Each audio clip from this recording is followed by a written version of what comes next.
Hello class. Welcome back बच्चों। तो यार बच्चों, स्टार्ट करते हैं नया लेक्चर। बेटा कल हमने लास्ट लेक्चर में प्लानिंग प्रोसेस की चर्चा कर ली थी। आज चर्चा को आगे बढ़ाते हैं। आज बेटा प्लानिंग की लिमिटेशन तो 100% कंप्लीट करनी है, और फीचर का भी मैं सोच रहा हूँ कुछ पोर्शन खत्म कर दूँ। ठीक है जी। ये लास्ट टाइम बेटा अलग अलग लेक्चर का पार्ट थे, पर मैं चाह रहा हूँ बेटा अब थोड़ा सा रिवीजन करके थोड़ी सी स्पीड पकड़ लेते हैं। बेटा पहले लिमिटेशन पे चर्चा शुरू करते हैं। मुझे दो लिमिटेशन का जिक्र एक साथ करना है। एक बेटा, प्लानिंग इन्वॉल्व ह्यूज कॉस्ट, और दूसरा, planning is a time consuming process. बेटा ऑल्दो ना, जब हम डिस्कशन करते हैं ना टीचर लोग, तो ऐसा लगता है कि प्लानिंग तो 2-4 मिनट का काम होता होगा। ठीक है जी, 2-4 मिनट का नहीं तो 2-3 घंटे का काम होता होगा। ठीक है जी, और क्या ही कॉस्ट आ जाती होगी, ऐसा लगता है सुनने में। वो क्यों लगता है बेटा? क्योंकि बहुत बार जब मैं एग्जांपल देता हूँ तो मैं बोलता हूँ कि लास्ट टाइम हमारी सेल थी 10 लाख यूनिट, इस बार हमने टारगेट सेट किया कि 20% सेल को बढ़ा लेंगे। ठीक है जी, 12 लाख यूनिट। अब आपको लगा कि यार प्लानिंग तो बस क्या है, इतना सा सोचना होता है, ये तो 2-4 मिनट में सोचा ही जाएगा। भाई इतना आसान नहीं है।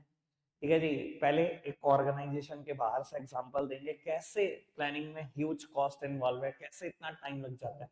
फिर ऑर्गेनाइजेशन के अंदर से दोबारा से एग्जांपल देंगे। फिर इन हेडिंग्स को पढ़ेंगे बेटा। ठीक है बाबू। लास्ट टाइम भी आपके साथ बात की गई, अभी भी वही बात कर रहा हूं बेटा। ऑर्गेनाइजेशन के बाहर का एग्जांपल है clean Ganga mission. Clean Ganga mission. बेटा मिशन के बारे में सबने सुना है, क्लीन गंगा मिशन के बारे में क्या समझते हो? एग्जीक्यूशन चल रहा है इसका? चलो चल रहा है, मान लिया। कितना एग्जीक्यूट हो चुका है? 10-15%।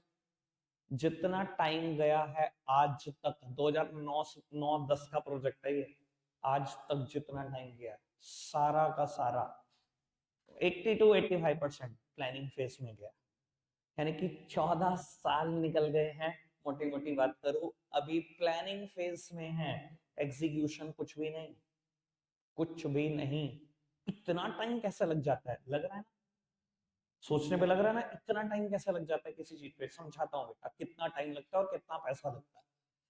बेटा बहुत सारे ना लोग मेंबर है क्लीन गंगा मिशन के, काफी एमपीज मेंबर है, काफी एमएलए मेंबर है, इवन बहुत सारे सोशल वर्कर मेंबर है। बहुत सारी बॉडी ऐसी मेंबर है जिनकी सच में गंगा के टुवर्ड्स आस्था है। ठीक है जी, जो मतलब ना स्पिरिचुअल तरीके से कनेक्टेड है गंगा से। बहुत लोग जुड़े हैं, बहुत लोग। ठीक है जी। अब एमपीज एमएलए इतना बड़े बड़ी एंटिटी भी जुड़ी हुई है। ठीक है। अब बेटा ये समझने की कोशिश करो कि कल हमने प्लानिंग प्रोसेस में एक बात पढ़ी थी कि पहले तो ऑब्जेक्टिव सेट होता है। क्लीन गंगा मिशन का ऑब्जेक्टिव तो सबको ही पता है, हमें गंगा साफ करनी है। हम कहीं ना कहीं थर्ड स्टेप में आइडेंटिफाई करते हैं बहुत सारे ऑल्टरनेटिव कोर्सेज ऑफ एक्शन। तो क्लीन गंगा मिशन के लिए टोटल पता है कितने ऑल्टरनेटिव आए थे? 250 से 300। 250 से 300 ऑल्टरनेटिव आए थे। और आपकी नॉलेज के लिए बता देता हूँ, हर केस में आप इतने एजुकेटेड नहीं होते कि सारे ऑल्टरनेटिव को खुद ही इवेल्युएट कर लोगे, सबके पॉजिटिव नेगेटिव लिख दोगे। सर इतना एजुकेशन ना किसी के पास नहीं है पूरी दुनिया में कि वो 250-300 ऑल्टरनेटिव के पॉजिटिव और नेगेटिव बता दे। तो जिसके आपको नहीं पता उसके लिए आप एक्सपर्ट को अप्रोच करते हो। जब एक्सपर्ट को अप्रोच करोगे, फ्री फ्री बैठा है, पैसे लेगा, टाइम मांगेगा, 15 दिन 20 दिन एक ऑल्टरनेटिव के ऊपर काम करने का। एक ऑल्टरनेटिव के ऊपर काम करते हैं 15-15 20-20 दिन मांगते हैं। 250 ऑल्टरनेटिव, सोच लो कितना टाइम गया होगा। पैसे सोच लो कितने दिए होंगे एक्सपर्ट्स को। समझ में आ रहा है? टाइम भी लगता है, पैसा भी लगता है। ठीक है जी। और ये पैसा लगने के पीछे और टाइम लगने के पीछे मेन कारण पता है क्या है यार? इंडिया में सुपरस्टिशियस लोग बहुत है। मैंने मतलब मेरे को लगता है स्पिरिचुअल लोग भी बहुत हैं, इस वजह से देश चल रहा है। लेकिन सुपरस्टिशियस लोग बहुत ज्यादा हैं भैया। उनको लगता है जीते जीते मैं अपने कर्म तो अच्छे ना करूं। ठीक है ना जी। गंगा में मेरी डेड बॉडी बहा देना, तो शायद मैं सीधा स्वर्ग पहुंच जाऊंगा, क्योंकि गंगा स्वर्ग तक जाती है। ये परेशानियां हैं। जीते जी अच्छा कुछ नहीं करना चाहते, मरने के बाद डेड बॉडी वहां बहाने से कुछ हो जाता है शायद अच्छा। ठीक है ना जी। और लोग डेड बॉडियां तक बहा रहे हैं। कितनी न्यूज आपने देखी, कितनी मैंने देखी है। गंगा के ऊपर से ट्रेन जा रही है, भाई साहब जेब से सिक्का ढूंढने के, फटाफट सिक्का डाल देंगे। 2000 का नोट ढूंढ भाई। अगर तू ये सोचता है कि गंगा तेरे पास नोटों की बारिश कर देगी क्योंकि तू गंगा को पैसे दे रहा है, तो फिर 2000 का नोट, 500 का नोट ढूंढ, सिक्का क्यों ढूंढता है 1-2 रुपए का? मतलब सुपरस्टिशियस होके भी हम अपना फायदा सोचते हैं। कितने गलत लोग हैं यार हम। ठीक है ना जी। और अपने घर की अगरबत्तियां खत्म हो गई है, सड़ गए हैं फूल जो मंदिर में रखे थे, लो गंगा में। अपने घर की सारी मैल डाल दो गंगा में। तो भैया इसके चक्कर में ना मतलब बहुत फजीयत हुई है। ऑल्दो खैर कई लोगों की आस्था है, बुरा भी लग सकता है कई लोगों को। मैं तो खैर सही बोल रहा हूँ, मैं सच बता रहा हूँ, लेकिन होता भी है, मेरी भी आस्था है। पर जो लोग गलत करते हैं, मैं गलत के खिलाफ तो बोलना मेरा ख्याल सही है। गलत के खिलाफ जो बैठेंगे तो हम भी गलत हैं फिर।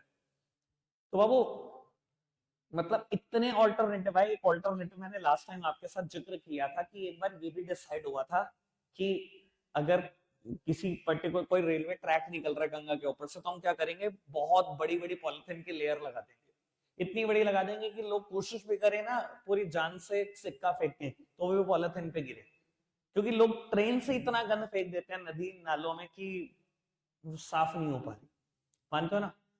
तो वो इतना टाइम जा चुका है, इतने सारे ऑल्टरनेटिव को इवेलुएट करने में इतना पैसा जा चुका है कि अब जाकर हम कुछ एग्जीक्यूशन स्टेज पे पहुंचे हैं। और एग्जीक्यूशन के नाम पे भी आपको पता है कि अभी कोई रिजल्ट नहीं है। अभी गंगा 1% भी साफ नहीं हुई। 100 तो बहुत दूर है। अभी अभी बहुत जंग लड़नी पड़ेगी इसको साफ करने के लिए। मानते हो? ये ऑर्गेनाइजेशन के बाहर से मैंने एग्जांपल समझाने की कोशिश की। अंदर से आ जाओ, ऑर्गेनाइजेशन के अंदर से समझते हैं। बेटा देखो, अभी ना ये 10 से 12 लाख वाली बात को ना थोड़ा सा ना इलेबोरेट करने का टाइम आ गया। बाबू जब आज बोर्ड मीटिंग है, मान लो आज 1 अप्रैल है और बोर्ड ऑफ डायरेक्टर बैठ गए हैं सारे, खाली ना एक टारगेट सेट नहीं होता। हम जरूर एग्जांपल एक ही फील्ड में लेते हैं, पर बेटा टारगेट साइमल्टेनियसली 20-20 30-30 सेट होते हैं। और जरूरी नहीं है सेल्स की सेंस में ही सेट हो, वेस्टेज को कम करने की सेंस में हो सकता है। या बेटा कोई मान लो आपकी कंपनी 10-15 प्रोडक्ट बनाती है, एक पर्टिकुलर प्रोडक्ट को लेकर टारगेट हो सकता है। ठीक है, ये एक्सपेंशन को लेकर टारगेट हो सकते हैं, या किसी पर्टिकुलर और इंडस्ट्री में जाने को लेकर टारगेट हो सकते हैं, या ओवरसीज ऑपरेशन को बढ़ाने के टारगेट हो सकते हैं। यानी कि बेटा बात घूम फिर के ये है कि ऑर्गेनाइजेशन में सिर्फ एक टारगेट नहीं होता, सिर्फ एक ऑब्जेक्टिव सेट नहीं होता। ऑब्जेक्टिव सेट होते हैं साइमल्टेनियसली 20-20 25-25। बात भाई यार चुप हो जाओ। 20-20 25-25 ऑब्जेक्टिव सेट होते हैं। और बेटा ऑब्जेक्टिव सेट होने के बाद जो सबसे मुश्किल काम है वो है बेटा प्रेमाइसेस डेवलप करना। ठीक है जी, चलो मैं कहता हूँ प्रेमाइसेस भी डेवलप हो गए। उसके बाद बेटा ऑल्टरनेटिव्स ढूंढना, एक एक टारगेट को अचीव करने के लिए ऑल्टरनेटिव्स ढूंढना। सर अगेन मैं ये बात बोल देता हूँ, बोर्ड ऑफ डायरेक्टर होते हैं बहुत कंपनीज में एजुकेटेड, पर हमेशा इतने एजुकेटेड नहीं हो सकते आपकी हर ऑल्टरनेटिव की सारी समझ आपके पास ही है। नहीं हो सकता है ना ऐसा कि हर ऑल्टरनेटिव की समझ आपके पास है। तो आप बहुत सारे ऑल्टरनेटिव आइडेंटिफाई करते हो, जिनको नहीं समझ पाते उनके लिए बेटा एक्सपर्ट्स की भी हेल्प लेते हो। फिर फिजिबिलिटी कंडक्ट की जाती है, यानी कि इवैल्यूएट किया जाता है सारे ऑल्टरनेटिव को, पॉजिटिव और नेगेटिव निकाले जाते हैं। कहीं जाकर बेटा कहीं एक्सपर्ट्स की रिपोर्ट सबमिट होने के बाद आप डिसाइड करते हो कि बेस्ट प्लान क्या होगा हमारे लिए। पता नहीं कितने एक्सपर्ट की रिपोर्ट लगती है। अब आप ये भी समझो बेटा, एक बोर्ड मीटिंग में डिसीजन नहीं हो सकते सारे, ना एक बोर्ड मीटिंग में सारे ऑल्टरनेटिव आइडेंटिफाई किए जा सकते। कितनी बोर्ड मीटिंग लगेंगी? एक बोर्ड मीटिंग का एक डायरेक्टर को अटेंड करने का 20,000 रुपए मिलता है बेटा। 20,000 रुपए पर बोर्ड ऑफ डायरेक्टर पर बोर्ड मीटिंग। अब मैं कहता हूँ 3 महीने तक लगातार आपकी मीटिंग चलती रही, कभी एक दिन छोड़ के, कभी 2 दिन छोड़ के, कभी 3 दिन छोड़ के। जिस दिन डायरेक्टर अपने घर से निकलते हैं बोर्ड मीटिंग के लिए, और जब तक घर नहीं पहुंच जाते, सारा खर्चा कंपनी बियर करती है 20,000 के अलावा। आप फ्लाइट से आए हो, फ्लाइट के पैसे मिलेंगे। आप कार से आए हो, कार के पैसे मिलेंगे। एसी बस से आए हो, एसी बस के पैसे मिलेंगे। जो इतना खर्चा करके आए हो उतना खर्चा मिलेगा। होटल स्टे है, लगातार 3 दिन 4-4 दिन बोर्ड मीटिंग है, होटल स्टे के पैसे कंपनी खर्चेगी। अब आप सोचो कितना पैसा लग रहा है। और ये सिर्फ मैं बोर्ड मीटिंग की बात कर रहा हूँ। Apart from the board meeting charges बेटा, कंपनी उनको सैलरी भी देती है, बोर्ड ऑफ डायरेक्टर की सैलरी भी होती है। ऐसा एक आइडिया कहता है कि मुकेश अंबानी जो पर सेकंड स्पेंड करता है रिलायंस में बेटा, उसके 4,000 रुपए लेते हैं पर सेकंड। 1 मिनट के 2,40,000 रुपए मिलते हैं मुकेश अंबानी को। ठीक है जी, बोर्ड मीटिंग तो सोच लो 20-20 हजार रुपए। अगर 3 महीने में प्लानिंग हो रही है तो बेटा कई 100 करोड़, कई हजार करोड़ के नीचे आ जाती है कंपनी। ये प्लानिंग एक्सपेंस है जो लोगों को लगता है कि कुछ भी नहीं हो रहा, ये प्लानिंग पे गाएगा खर्चा। ठीक है ना, टेक्निकल एक्सपर्ट के साथ फिजिबिलिटी कंडक्ट करा रहे हो, इवेलुएट करा रहे हो, ऑल्टरनेटिव पैसा दे रहे हो, टेक्निकल एक्सपर्ट टाइम भी मांग रहा है, पैसे के साथ साथ टाइम भी दे रहे हो। Planning is a time consuming process, 3-3 महीने प्लानिंग में खर्च हो रहे हैं बोर्ड ऑफ डायरेक्टर के, एक्सपर्ट्स के। तो बेटा प्लानिंग में पैसा भी लगता है, टाइम भी लगता है। मैंने ऑर्गेनाइजेशन के बाहर से भी एग्जांपल दे दिया, ऑर्गेनाइजेशन के अंदर से भी दे दिया। आई होप ये बात बिल्कुल अच्छे से समझ में आ चुकी है, क्लियर है बात? तो वो एक और हेडिंग पढ़ लेते हैं, फिर 3 हेडिंग पढ़ने का समय देंगे आपको। 6 नंबर पर एक हेडिंग लिखी है बेटा, planning does not guarantee success. Planning success की गारंटी नहीं है बेटा। यू मे से planning is the first step towards the success, लेकिन बेटा प्लानिंग सक्सेस नहीं है। प्लानिंग हाँ पहला स्टेप जरूर है सक्सेस के टुवर्ड्स, पर बाबू सक्सेस कैसे हो सकती है प्लानिंग, आप खुद समझो। कई बार ना बेटा मैनेजर्स को एक फॉल्स सेंस ऑफ सिक्योरिटी होती है कि लास्ट टाइम मैंने प्लान किया था और हम सक्सेसफुल हुए थे, इस बार भी कर लिया, अब तो पक्का सक्सेस है। सर ये क्या बात हुई कि पिछली बार किया? सर ऐसा हो सकता है ना, पिछली बार आपने प्लान किया, लेकिन पिछली बार जो प्लान को सपोर्ट करने के लिए आपने फोरकास्टिंग करी, जो अजम्पशंस ली, याद है ना कल प्लानिंग प्रोसेस का सेकंड स्टेप, जो हमने अजम्पशन ली, जो प्रेमाइसेस डेवलप करे, वो जितने भी प्रेमाइसेस डेवलप करे वो सब ट्रू निकलते चले गए और हम लास्ट ईयर सक्सेस मिल गई हमें। सर इस ईयर हमने प्लान किया, इस ईयर भी हमने प्रेमाइसेस डेवलप करे हैं फ्यूचर के लिए, अगर वो ट्रू नहीं निकले तो सर ऐसा हो सकता है प्लानिंग फेल हो जाए। प्लान करना मतलब ये नहीं है कि सक्सेस मिल ही जाएगी, ठीक है जी। प्लान करना मतलब सक्सेस की तरफ एक कदम बढ़ा दिया आपने, सक्सेस मिल जाएगी ऐसी कोई गारंटी नहीं, ठीक है ना जी। ये बात मैंने आपको आपके एंगल से भी समझाई थी कि 11th क्लास में भी हमने बेटा प्लान किया था। अब हमें लगता है कि 11th में किया था, बहुत अच्छे नंबर से पास हुए थे, 12th में भी ऐसा हो जाएगा, ऐसा कुछ थोड़ी है। 11th क्लास में आपने assumption ली थी कि इंपॉर्टेंट पेपर आएगा, आप इंपॉर्टेंट पढ़ रहे थे, सब कुछ वैसा ही चलता गया आपके हिसाब से, सब कुछ बहुत बढ़िया। 12th क्लास में भी ऐसा प्लान कर लेते हैं हम, अपनी स्ट्रेटजी भी वैसी बना लेते हैं कि इंपॉर्टेंट टॉपिक पढ़ूंगा, ये टॉपिक पढ़ूंगा, बस सोचेगा काम। तो जबरदस्ती तो है नहीं, ठीक है ना जी। तो प्लानिंग, हाँ मतलब कुछ शिक्षा में मिलती है इससे, प्लानिंग सक्सेस की तरफ स्टेप है, प्लानिंग सक्सेस के बराबर नहीं। Planning does not guarantee success, ठीक है जी। एक बार फटाफट से पढ़ के बता दो मेरे को।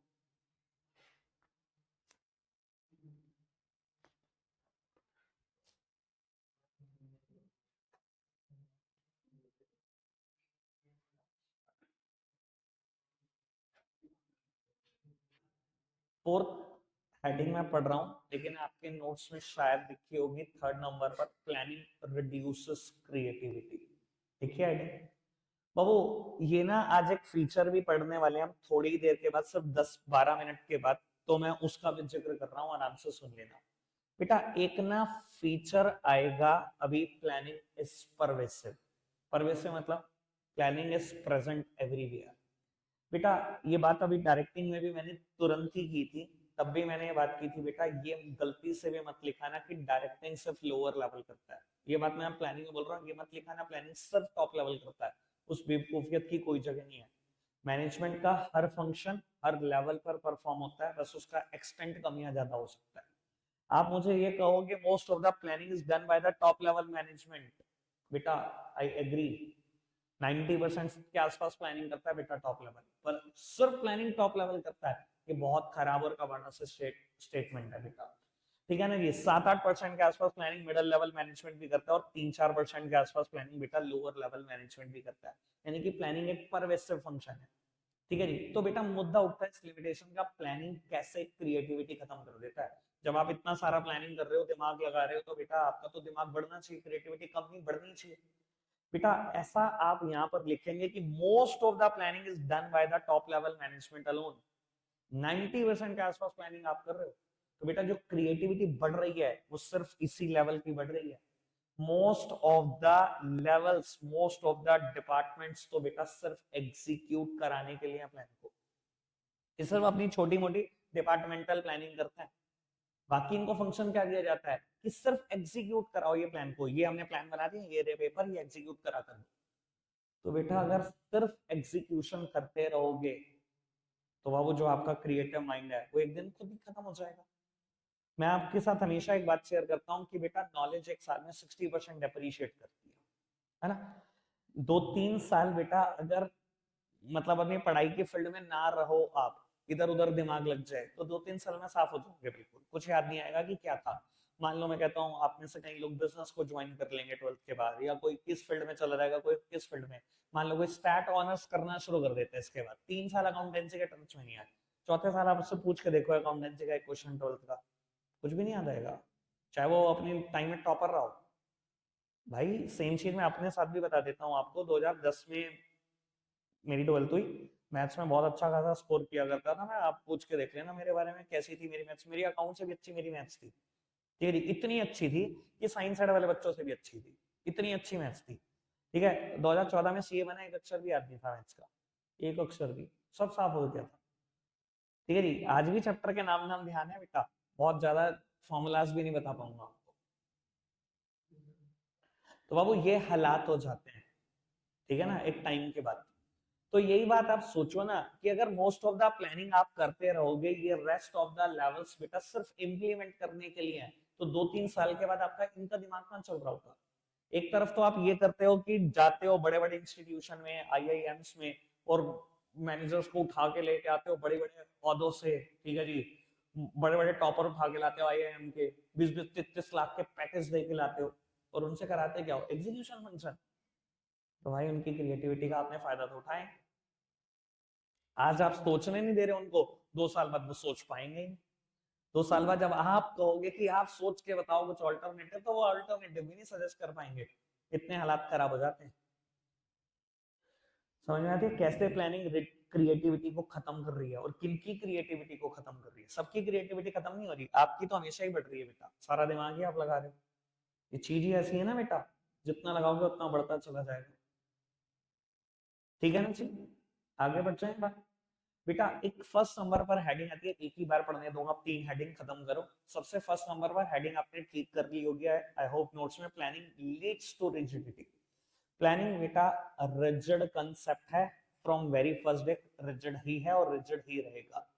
देखो कल ना मैंने एक बात बोली थी बेटा, जब हम प्लानिंग प्रोसेस का 7th स्टेप पढ़ रहे थे, फॉलो अप एक्शन, क्या पढ़ा था हमने बेटा, फॉलो अप का मतलब क्या था, मॉनिटरिंग करना। मैंने कहा था बेटा प्लानिंग एक कॉन्टिन्यूस एक्टिविटी है, इंप्लीमेंट करने के साथ मैनेजर की जॉब ओवर नहीं हो जाएगी। You have to monitor the plan regularly, daily आओ, डेली चेक करो whether your assumption and the predictions are holding true or not, and if these are not holding true then immediate changes are required in the plan। ऐसा कल मैं बोल रहा था, बोलने के लिए सुनने के लिए बहुत अच्छा है, अगर आपकी assumption ट्रू नहीं निकल रही, चेंजेस कर दो प्लान में। कितना अच्छा लग रहा है ना सुनने में, जैसे भी हो जाएगा चेंज, जैसे करने देगा टॉप लेवल, तो चेंज नहीं होते प्लान। देखो मैं एक बात बोलता हूँ कि या तो प्लान चेंज होते हैं टू ऑफन और not at all. Too often का मतलब, टू ऑफन का मतलब है जिस टाइम प्लानिंग हो रही है, या तो उसी टाइम प्लान बदलवा लो बेटा, या नॉट एट ऑल, आना भी मत, पूरे साल नजर ना आना। क्योंकि आप टॉप लेवल की परेशानी समझो बेटा, अभी हमने डिसाइड करा कि प्लानिंग करने में लगभग 3 महीने चले जाते हैं, करोड़ों रुपए खर्चा हो जाता है ऑर्गेनाइजेशन का। यार 3 महीने चले गए साल भर में से प्लान करने में, करोड़ों रुपए खत्म हो गए, और उसके बाद आप आओ ये सब थोड़ा सा चेंज कर दो प्लान में, हाँ वो तो इसलिए बैठे। अगर पूरे साल चेंज ही करते रहेंगे, सबके कहने पर चेंज कर दे, एक दिन फाइनेंस मैनेजर उठकर आ गया जी ये कर दो, दूसरे दिन प्रोडक्शन मैनेजर उठकर आ गया जी ये कर दो, तीसरे दिन परचेज मैनेजर उठकर आ गया जी ये कर दो, अगर वो सबके कहने में चेंज ही करते रहेंगे प्लान में, तो बेटा फिर तो एग्जीक्यूशन हो गया, फिर तो पूरे साल प्लानिंग चलेगी, पूरे 12 महीने की प्लानिंग ही करते रहो, एग्जीक्यूशन तो कभी भी नहीं होगा। तो बेटा या तो प्लान चेंज होते हैं बिल्कुल शुरुआत में जब वो बन रहे हैं, जब मर्जी जितना मर्जी चेंज करा दो, या नॉट एट ऑल।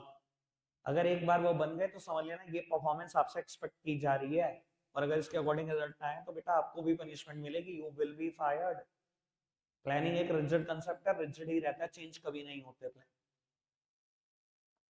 ठीक है जी, और बेटा 6th नंबर पर हेडिंग है, यानी कि नोट्स में जो 2nd नंबर पर लिखी गई है, planning may not work in a dynamic environment. बेटा ऐसा हो सकता है प्लानिंग डायनामिक एनवायरनमेंट में काम ना करे। क्यों कह रहे हैं ऐसा, देखो ये तो सबको पता है कि बिजनेस एनवायरनमेंट जिसमें बिजनेस एग्जिस्ट करता है वो डायनामिक है, it is keeps on changing, लेकिन बेटा उसके सारे चेंज हम प्रेमाइसेस में नहीं देख पाते ना। जो भी हमारे लिए फोरकास्टिंग करता है, जो भी हमारे पास मैनेजर होते हैं जिनको हम फोरकास्टिंग की जॉब देते हैं, सारे चेंजेस तो नहीं वो देख सकते। जिन चेंजेस को वो नहीं देख पाता, कल भी मैं बात कर रहा था, हम उनको कांस्टेंट एज्यूम कर लेते हैं, वो भी कह देते हैं कांस्टेंट मान लो, जबकि कांस्टेंट होता कुछ नहीं। तो बेटा अगर वो हमारे फेवरेबल ना बदला, फैक्टर हमारे अगेंस्ट बदल गया, तो हो सकता है प्लानिंग बिल्कुल फेल हो जाए। कुछ काम ना है, समझाने के लिए एक बात कर, वो IGI Indira Gandhi international airport terminal 3 आपका एक स्टोर है, ठीक है, आपकी एक कैंटीन है, ये अच्छी खासी चलती है क्योंकि सारी इंटरनेशनल फ्लाइट लगभग वहीं से फ्लाई करती है। बहुत कस्टमर है आपके पास, बहुत कस्टमर और बहुत पेइंग कैपेसिटी है लोगों की। बेटा आप एवरेजली दिन के 35,000 प्रोडक्ट बेच रहे हो, 15,000 पेस्ट्रीज बेच रहे हो, 10,000 मफिन्स बेच रहे हो, 10,000 पैटेस पैटेस बेच रहे हो, ये मान लो ये 35,000 प्रोडक्ट बेच रहे हो आप पर डे, ठीक है। और आप क्या करते हो, एक दिन में ना अगले दिन का रॉ मटेरियल तैयार करके जाते हो, सुबह 3 बजे पहुंच जाते हो और उसके बाद 5 बजे तक सब कुछ रेडी कर देते हो आप, ठीक है जी, पूरे दिन का सामान। और फिर सेल सेल का ही आपका मुद्दा है, ये है मान लो आपका डेली रूटीन। आज आप 3 बजे पहुंच गए हो, सारा सामान रेडी कर रहे हो, और 4:30 बजे गवर्नमेंट ऑफ इंडिया की तरफ से एक अनाउंसमेंट होती है कि कोविड बहुत फैल गया है, इसके चक्कर में हम सारी इंटरनेशनल फ्लाइट फर्दर नोटिस तक बंद कर रहे हैं, ठीक है जी, पूरा टर्मिनल 3 लॉ खत्म। क्या हुआ, हमारा तो सामान रेडी है 35,000, प्लानिंग धरी की धरी रहेगी आपकी, आपने तो अगले दिन के लिए प्लान कर दिया सब कुछ, आप तो सब कुछ रेडी करके बैठे हो, लेकिन प्लानिंग का क्या। बेटा प्लानिंग शायद हो सकता है डायनेमिक एनवायरनमेंट में काम ना करे, और दिखाई दे रहा है बेटा एनवायरनमेंट बदल सकता है, अगेंस्ट भी बदल सकता है, फेवरेबल भी बदल सकता है। और आज ये गवर्नमेंट ऑफ इंडिया कहती थी 4 फ्लाइट और शुरू कर रहे हैं टर्मिनल 3 से, तो ये लो हो गया फेवरेबल चेंज, शायद 35 की जगह आज कस्टमर 38,000 के होते, ठीक है ना जी। तो प्लानिंग डायनेमिक एनवायरनमेंट में काम नहीं करती, क्लियर है जी बात। 1 मिनट लो, इनको पढ़ो, फीचर स्टार्ट कर रहे हैं आज ही। बेटा फीचर स्टार्ट कर रहे हैं, फ्रंट पेज पर हो आप, बिल्कुल पहले पेज पर वापस 7th नंबर पे एक फीचर लिखा है, planning is a mental exercise. तो वो प्लानिंग ना एक थिंकिंग फंक्शन है रादर देन अ डूइंग फंक्शन। आप डायरेक्टिंग को एक डूइंग फंक्शन का नाम दे सकते हो, लेकिन प्लानिंग में तो सारा काम सोचने का है। Planning is a planning require higher level of intelligence, बहुत ज्यादा इंटेलिजेंस की जरूरत है यहाँ पर। प्लानिंग में क्या करते हो आप बेटा, एप्लीकेशन ऑफ माइंड का काम है सारा, साउंड इमेजिनेशन जजमेंट का काम है। आप सोचते हैं हम प्लानिंग में हमने क्या क्या किया, प्रोसेस को दिमाग में रखो बेटा। जब हम सेकंड स्टेप पर आते हैं, डेवलपिंग प्रेमाइसेस वाले स्टेप पर, असम्पशंस लेते हैं रिगार्डिंग फ्यूचर, फ्यूचर में झांकने की कोशिश करते हैं। आपको क्या लगता है फोरकास्टिंग सबसे आसान काम है दुनिया का? आपको पता है दुनिया का सबसे मुश्किल काम ही क्या है? फोरकास्टिंग, फ्यूचर के बारे में प्रेडिक्ट करना क्या होता है, कितना इमेजिनेशन चाहिए सोच सकते हो आप। प्लानिंग करना कितना हायर इंटेलिजेंस का काम है। छोटे मोटे लोग प्लानिंग करते हैं क्या किसी ऑर्गेनाइजेशन के लिए, बड़ी बड़ी ऑर्गेनाइजेशन के लिए बेटा? और जजमेंट भी लेना पड़ता है प्लानिंग में हमें, लेते हैं ना जजमेंट, इतने सारे ऑल्टरनेटिव में से एक ढूंढना। तो बाबू प्लानिंग सारा दिमाग का काम है, यहाँ कोई बेटा प्रोडक्शन की बात नहीं चल रही, यहाँ किसी सेल्स की बात नहीं चल रही, कोई कुछ डूइंग फंक्शन नहीं है, थिंकिंग फंक्शन है, requiring application of mind, sound, judgement, imagination, ठीक है जी। बात समझ में आती है क्यों प्लानिंग को मेंटल एक्सरसाइज बोला गया? क्लियर है बात। बेटा एक हेडिंग लिखी होगी शायद 3rd नंबर पे, planning is the primary function of management. 2nd number पे planning is the primary function of management, surely planning is the primary function of management. क्यों पहला फंक्शन है ये बेटा? क्योंकि all other managerial function are based upon the objectives, and objectives are always set under planning. अब सोचो आप organising में क्या कर रहे होते हो, रिसोर्सेज इकट्ठा कर रहे होते हो, कितने? अपने ऑब्जेक्टिव के हिसाब से। मैंने ऑब्जेक्टिव सेट किया 12 लाख यूनिट का मेरे को फिनिश गुड्स बनाना है, तो बेटा मैं रिसोर्सेज कितने इकट्ठे कर रहा होता हूँ? 12 लाख यूनिट का रॉ मटेरियल, क्योंकि मेरा ऑब्जेक्टिव वही है। 12 लाख यूनिट बनाने के लिए मशीनरी, क्योंकि मेरा ऑब्जेक्टिव वही है। स्टाफिंग में क्या कर रहे होते हो? ह्यूमन रिसोर्सेज रिक्रूट कर रहे होते हो, सिलेक्शन कर रहे होते हो, किसके हिसाब से? ऑब्जेक्टिव के हिसाब से। डायरेक्टिंग में क्या कर रहे होते हो? प्रोडक्शन कर रहे होते हो, ऑब्जेक्टिव के हिसाब से। कंट्रोलिंग में कंपेयर कर रहा होता हूँ एक्चुअल परफॉर्मेंस को, ऑब्जेक्टिव से ही तो। यानी कि all the other managerial function are dependent upon the objective only, and objective are set under planning। तो हम बोल सकते हैं ना बेटा, planning precedes the execution of all other managerial function, planning give path to the all other managerial function। planning नहीं तो बेटा दूसरा कोई और फंक्शन भी नहीं। इसलिए प्लानिंग को ही पहला फंक्शन होना पड़ेगा, क्योंकि दूसरे फंक्शन काम ही नहीं कर सकते बिना ऑब्जेक्टिव के। ठीक है जी बात, बिल्कुल ठीक है। थर्ड नंबर पर हेडिंग लिखी है बेटा, planning involve decision making. Sorry, sixth number पे हेडिंग लिखी है, प्लानिंग इन्वॉल्व डिसीजन मेकिंग। मैं थर्ड नंबर पे करता हूँ बाबू। प्लानिंग में डिसीजन लेना पड़ता है, कल ही बता दिया था। सेलेक्टिंग एन ऑल्टरनेटिव याद करो कल, फिफ्थ स्टेप। पहली लाइन क्या लिखी है, this is the real point of decision making. बेटा प्लानिंग में एक ही जगह तो डिसीजन करना होता है। सुनना, काम की बात है, मेरे से आराम से सुनना। प्लानिंग बेटा बस हमें एक ही चीज का तो डिसीजन करना होता है। किस चीज का? कि एक काम को करने के बहुत बहुत सारे ऑल्टरनेटिव हैं, you have to choose one.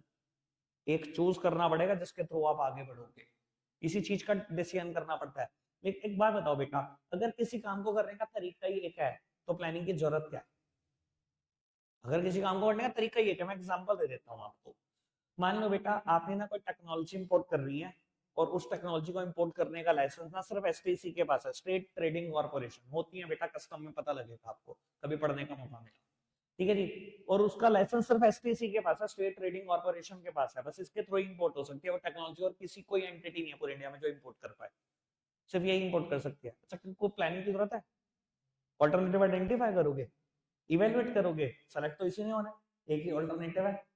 तो बेटा there is no need of planning if there is only single alternative course of action. Planning की जरूरत ही क्या है? और मैं कहता हूं एक्सटेंट ऑफ प्लानिंग इस बात पे डिपेंड करती है कि नंबर ऑफ ऑल्टरनेटिव कितने हैं। जितने ज्यादा ऑल्टरनेटिव होंगे उतनी ज्यादा प्लानिंग चाहिए, उतनी ज्यादा मेंटल एक्सरसाइज हो जाएगी आपकी, और जितने कम ऑल्टरनेटिव उतनी कम मेंटल एक्सरसाइज होगी आपकी। एक्सटेंट ऑफ प्लानिंग इसी बात पर डिपेंड करती है। जैसे अभी मैं क्लीन गंगा मिशन की बात कर रहा था, अगर उसको साफ करने के लिए 250 ऑल्टरनेटिव आए तो समझ रहे हो प्लानिंग कितनी बढ़ गई। एक्सटेंट ऑफ प्लानिंग इसी बात पे तो डिपेंड करता है कितने ऑल्टरनेटिव हैं। अगर 250 ऑल्टरनेटिव, प्लानिंग कितनी बढ़ गई है, कितनी दिमाग की एक्सरसाइज बढ़ गई है। तो प्लानिंग में बेटा एक ही चीज का डिसीजन लेना होता है, कितने सारे ऑल्टरनेटिव हैं काम करने के, आपको एक से ही आगे बढ़ना है और उसको चूज करो, इस बात का डिसीजन है प्लानिंग में। ठीक है जी, प्लानिंग इज परवेसिव के बारे में अभी थोड़ी देर पहले मैं पढ़ा चुका हूँ। परवेसिव का मतलब प्रेजेंट एवरीवेयर, प्लानिंग हर लेवल पर होती है, बस उसका एक्सटेंड या कम या ज्यादा हो सकता है। 4 फीचर बढ़ा दिए, 3 छोड़ के जा रहा हूँ। लगता है आज के लिए इतना ही है मेरे बच्चों, बाय बाय।